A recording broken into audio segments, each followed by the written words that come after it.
Have a look at this. Oh my goodness, what have we found? We've caught this man red-handed. He's playing in the mud, having an absolute time of himself. He's covered himself as well. And now he's just making sure he's now covered head to toe. Oh, he's plowing through the mud there. Look at that. How cool. Now, we know that he's cooling himself down here. That's number one. To cool the body down. The second reason why he's rolling in the mud is to suffocate any parasites and to rub any parasites off. Now, anything growing along his belly, his behind, and his back, when he rolls in that mud, it will feel like sandpaper almost. Because mud is soft. This mud is soft, but it's also got a bit of hard to it.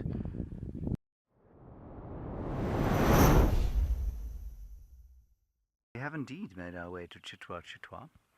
We are on our way to try and see the lions, but our attention has been arrested somewhat by this rather magnificent little squirrel.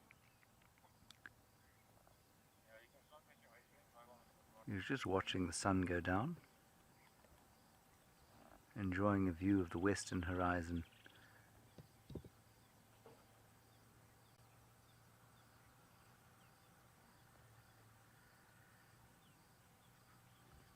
Looks slightly morose to me, a little bit depressed.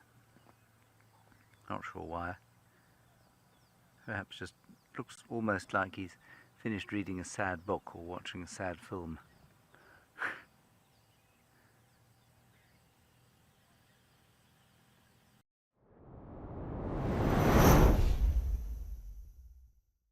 We have our injured black dam male looking across at a herd of impalas which have come out of the woodlands and are now about to move on to the clearings. They are suspicious.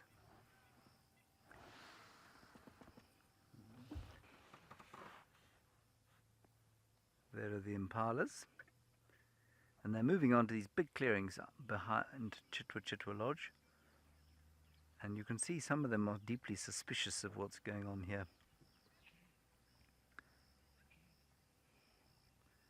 Meanwhile, the lions have begun to cuddle. Let's go back to them.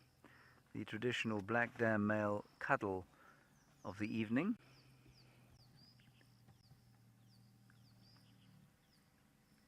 I think we're probably going to have to leave sometime in a not too distant future.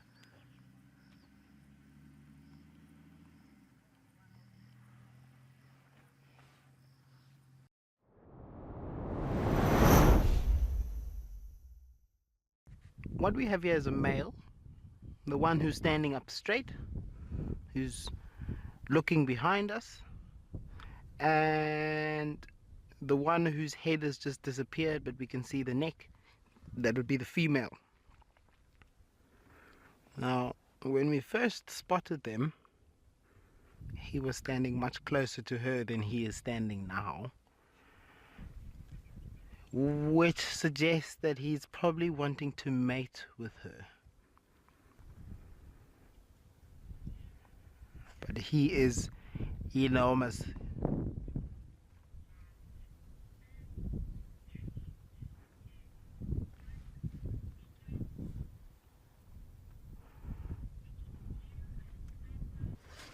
Oh my goodness. Oh, my man.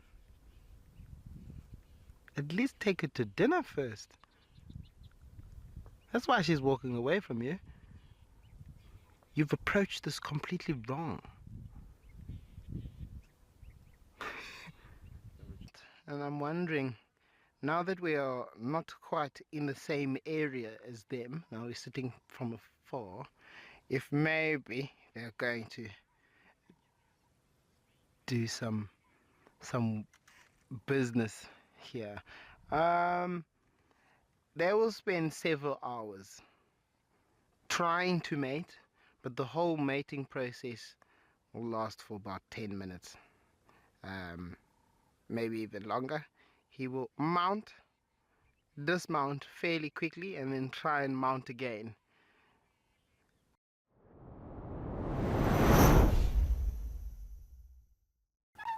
What do you see in Tlalamba? Nyala? Impala? Scrub hare? Duiker? Steenbok? Franklin? I wonder how many antelope have escaped death at the claws and teeth of a leopard, simply because the leopards decided he or she couldn't be bothered.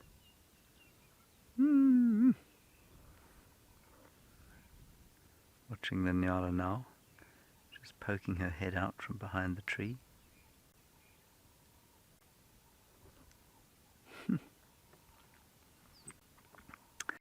Well, Chris Rogue, you say opportunity is knocking. It is to a certain extent, because the distance between them, I would say, is around 30 to 40 meters. And there is a lot of thick bush in between. But I still think it would be very difficult for Tlalamba to close that distance to the requisite probably 8 to 10 meters that she'd need to in order to jump on that adult Nyala's back and dispatch her to Nyala heaven, wherever that may be. Something's going... Oh, here we go. They're about to emerge from the other side of the bush there, I think. Okay, so the distance is closed now very slightly to about just under 30 meters. And I'm not sure if you can see the Nyala. You can just see it there. Completely oblivious. Oh, here we go. The distance is now closed further. Probably 25 meters now. Put your tail down, you silly cat.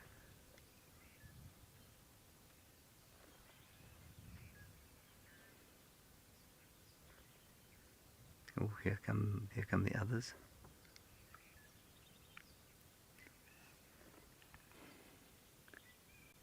I almost wish we were just a little further away than this.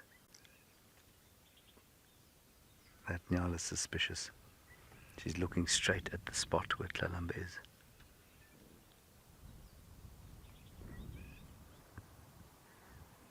I think Tlalamba left her tail up slightly too long.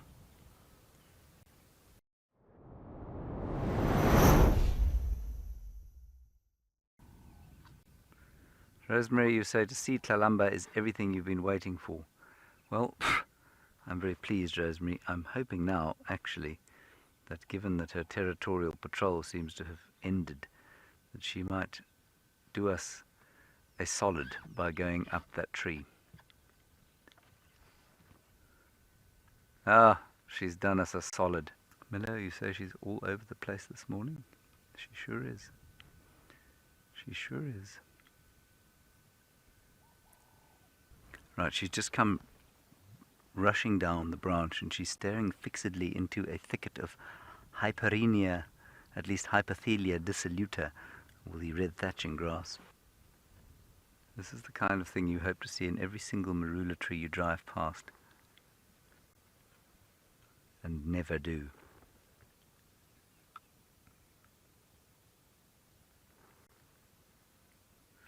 Phew! Kelly, you say, what a wonderful sunrise safari. Elephants and leopards, plural, yes. Indeed. Absolutely spectacular. One hopes that it could be like this all the time, but I suppose that would lessen the specialness of drives like this.